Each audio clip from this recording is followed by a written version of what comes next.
The international break came at the perfect time for Ange Postecoglou's team. Numerous injuries and subsequent point loss knocked Spurs' form down, and the 2-week pause can be used wisely. Meanwhile, the international break is also a good time to calmly reflect on each player's performance this season so far. Pedro Porro, 8 out of 10. The Spaniard has won over all the doubters in the Spurs camp with some creative brilliance and industrial concentration.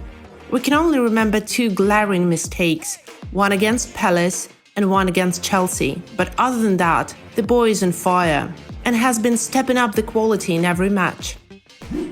Pierre-Emile Højbjerg, 7 out of 10. He's honestly just doing his job and he does it well. A limited but industrious player, Højbjerg could absolutely thrive at a club that could better use his abilities, but for now, he's a solid cog in the machine for us. Christian Romero, 8 out of 10. Romero was on a positive streak, taming his aggression and embracing his leadership role. However, his red card against Chelsea triggered the current struggles we are facing. Ultimately, one of our captains has added to the concerns, especially with the important fixtures ahead, as he made himself unavailable for them. Vicario, 9 out of 10. Fans were initially upset about Spurs seemingly settling for their second-choice target, but Venom, as he's fondly called, has proven to be a pleasant surprise. Vicario's imposing presence has brought a sense of calmness and confidence that Spurs supporters haven't experienced in a while. He has been a standout player for Spurs this season. Emerson Royal, 7 out of 10. Royal is versatile and adaptable, proving to be a valuable team member. Whenever called upon, he consistently delivers at least a decent performance.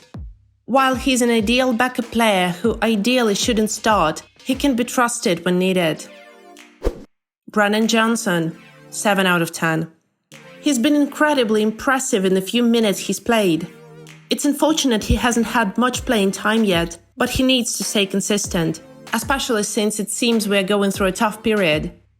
Moments of quality like what Brennan is capable of can lift us out of it. Ben Davies, 5 out of 10. An underrated component, although not one that should be starting games either. Always a solid, decent performance from the lad, but obviously lacking in real quality when it comes to competing at the top. Pape Sarr, 9 out of 10. Senegalese international has been in electric form this season, relishing his starting role and contributing heavily to defense, midfield, and attack. We are still not even sure exactly what type of midfielder he'll develop into, as he is so young and doing so much on the pitch already. Micky Wonderwan, 10 out of 10. Flawless since coming in with blistering pace and calculated defending, Micky has exceeded all expectations since coming in. His recent injury is a devastating blow. Currently, he is the most important link in Postecoglou's system. Destiny Udogie, 8 out of 10. Udogie has consistently met the challenge against some of the Premier League's top attackers, despite a recent double yellow card for losing his temper. Given his age, he's earned some understanding for such mistakes, particularly considering how well he has adapted to the complex Postecoglou system. Dejan Kulusevski, 8 out of 10. Look at his running numbers alone. Not only he's covering the most ground, but he's also upped his all-round game. It has been a great season so far. Yves Bissouma, 8 out of 10. He has become a crucial part of Ange's strategy, receiving the ball at the back, resisting the press and advancing it forward in a Dembele-like fashion.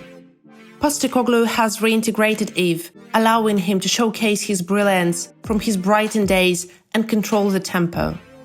He has a dip in performance following his red card at Luton, but he'll bounce back soon. Eric Dyer, 4 out of 10. Spurs' longest-serving player after Lloris was kicking off when he came on and put in a colossal performance against Chelsea. But then it all came crashing down when he started the next game against Wolves. Countless times he had to be rescued by Ben Davies in the Wolves game.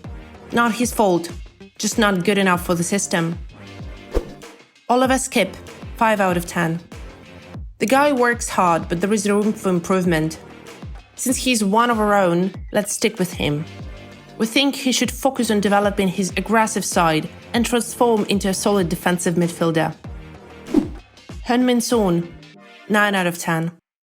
The captain of Tottenham Hotspur is showing real leadership, both on and off the field. Many were skeptical about who would become the captain. His finishing has been exceptional while playing as a striker, and it's always been clear that when Harry Kane was unavailable, Son can easily step into his shoes. James Maddison, 10 out of 10.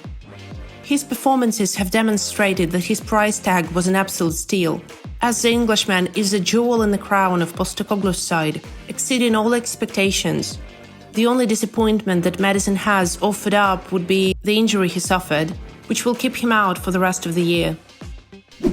Richarlison, 6 out of 10.